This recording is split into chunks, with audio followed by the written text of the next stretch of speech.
I'd like to start by talking about car acting. You shot in a car quite a bit for the film.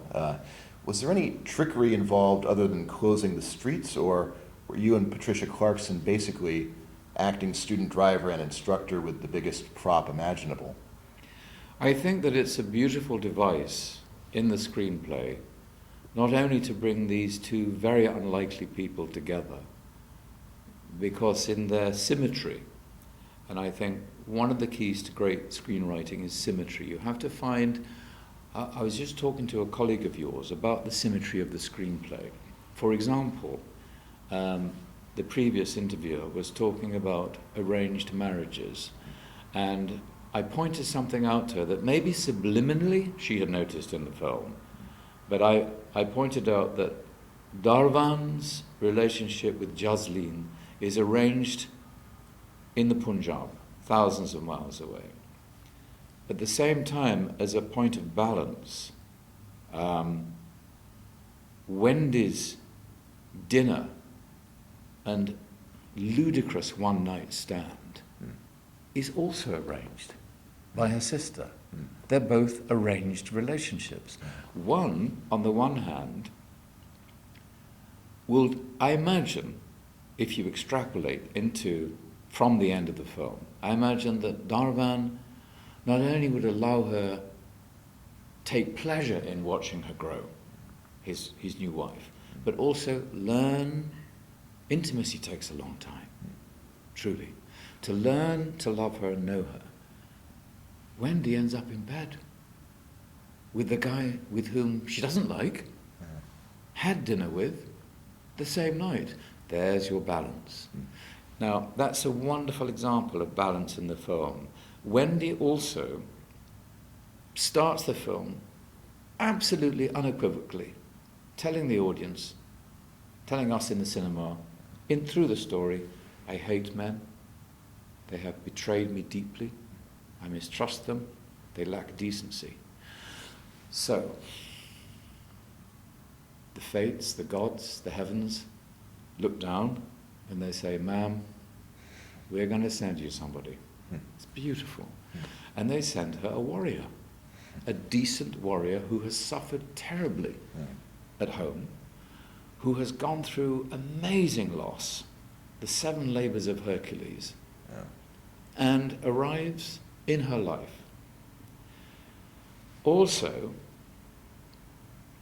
I think the fates design things. I don't know whether you've ever had this experience, but if you think, my goodness, if I hadn't accidentally left my credit card on the counter and gone back for it, my whole life would have it changes on a dime, doesn't it? Yeah. These amazing things. Now, okay, I'm addressing myself to your question.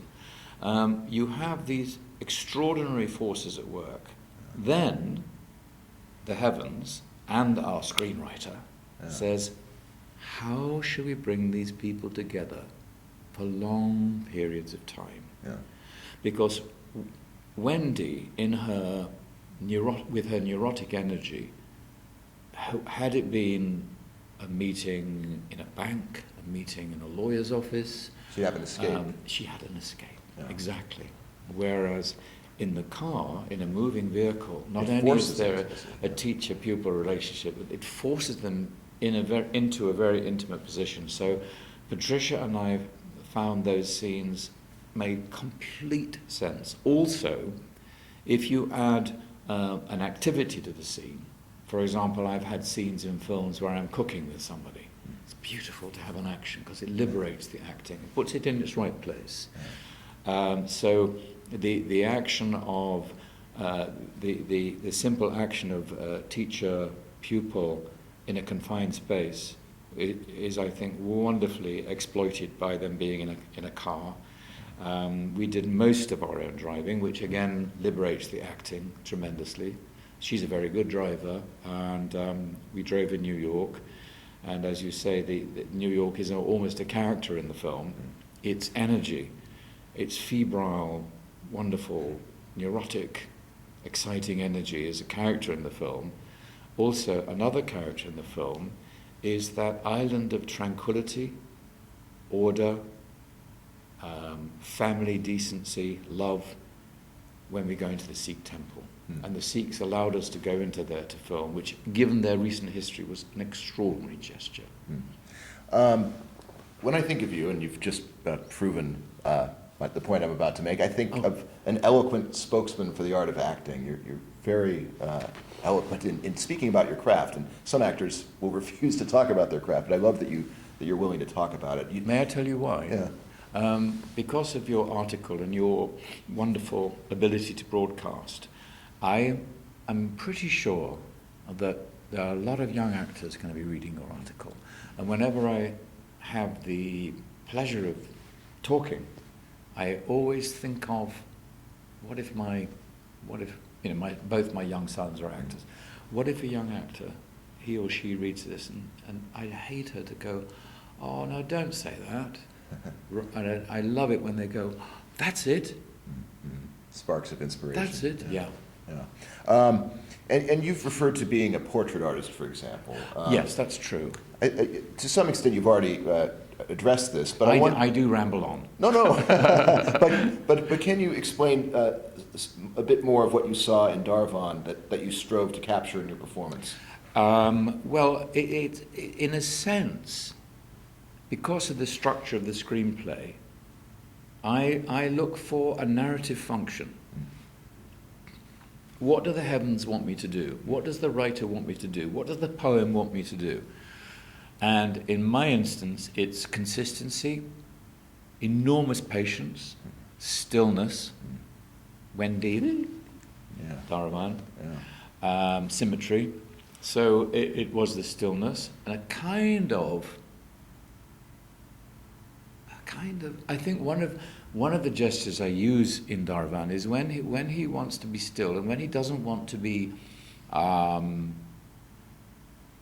infected by Wendy's neurosis or affected by her, he will close off. He'll fold his arms. A very simple gesture that he'll be like this, and then he'll shut down. Yeah. He'll retreat into himself, the stillness and the still center. Is a very important part of my portrait. And then the externals, he who wears a turban, he who does not trim his beard, he who does not cut his hair, he who carries a sword, because Sikhs are warriors, they all tell me, from the script, honestly, from the script, they all tell me how I can go about creating that portrait of Darwan, whom I liked very much. Yeah. You talk about rhythm a lot, both in speech and in body language, like you were just talking about as well, his stillness. How did you determine that rhythm? Perhaps it's just obvious from the script, that symmetry you talk about. And also, how did those rhythms, his rhythm, play against the rhythm of Queens and of Manhattan? Was that something, a conscious part of your performance? I think a conscious part of my performance is related to a conscious choice on his part, that he moves through Queens, he moves through Manhattan, he moves through the temple as a man who has chosen to keep his turban. And therefore that will alter his gait, his body language, not by being dogmatic, but by simply presenting himself to the world as a Sikh. It's how I am, who I am. I did have the great fortune, all the time I was filming in India, to have a Sikh driver bodyguard called Sardarji Gumar. I remember Richard Attenborough referred to him as Sardarji Gumar. And he would greet me every morning. He would drive me to the set or wherever we were, and he would watch over me all day. And then he'd drive me home. And a man of very few words. Good morning, sir. And at the end of the day, well done, sir. That was it. And of course, I have a great memory. I store these people. And then suddenly I open my eyes in the makeup chair after my dear pal Harpreet Singh Kaur had put on my turban. Open my eyes, and gosh, there he is. There's Mr. Gumar. my old friend, and he's a lot of my performance is in Sardaji Kumar, a slightly military walk. I think that Darwan Singh is almost in uniform. He's chosen to keep on his uniform, which is interesting. And I think without it, he'd feel very naked. I wanted to ask when you first caught the acting bug. How early? And very early. Yeah. Very early.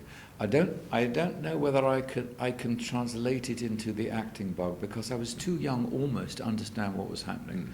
I was maybe 4 or 5 in a cinema, and to have a child in a cinema staring at a flickering source of light and images is a wonderful thing, and they're open-mouthed and leaning forward. This film was called Never Take No for an Answer. It was about a little boy, a little Italian boy who was orphaned, and he looked just like me as a little boy. We could have been twins. In fact, I was mistaken for him at the end of the movie. And I was so taken by his very valiant journey through the film. It's an immensely touching film.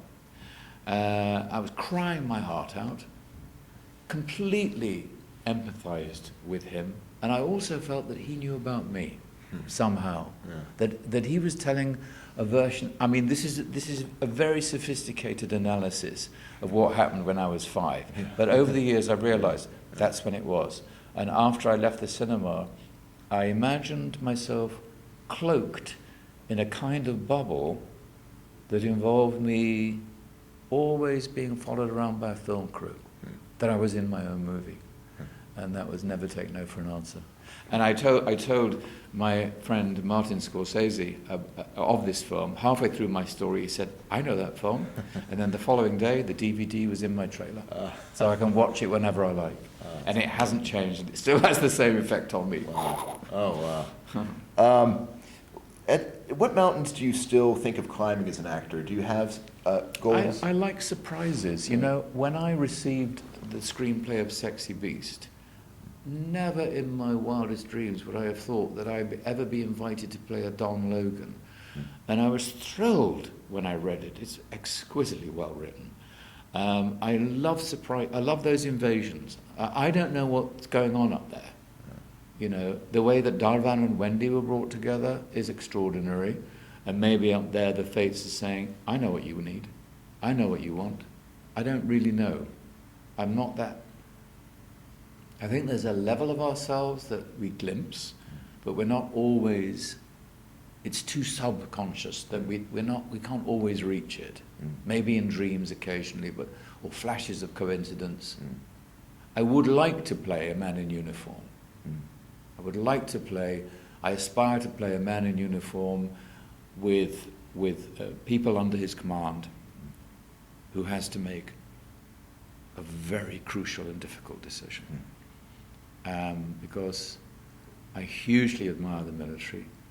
I remember sitting next to General Sir Michael Jackson, and I didn't know what to say because I was hugely admire him. And I had a go. I said, "Sir, yes, we do have something in common." "Oh, what's that?" "You and I do things for a living that nobody really understands." And he said, "My God, you're right." And I'd like just to open the curtain a little bit to the military. There are some wonderful films being made now about what it really is to be there, but it's still almost incomprehensible unless you are there. I like to go into those areas. Yeah. Well, from your lips to the movie god's ears, I hope that happens. Thank you. Thank you. Got to wrap it up here. It's been a great pleasure. A great pleasure. Thank you. Thank you.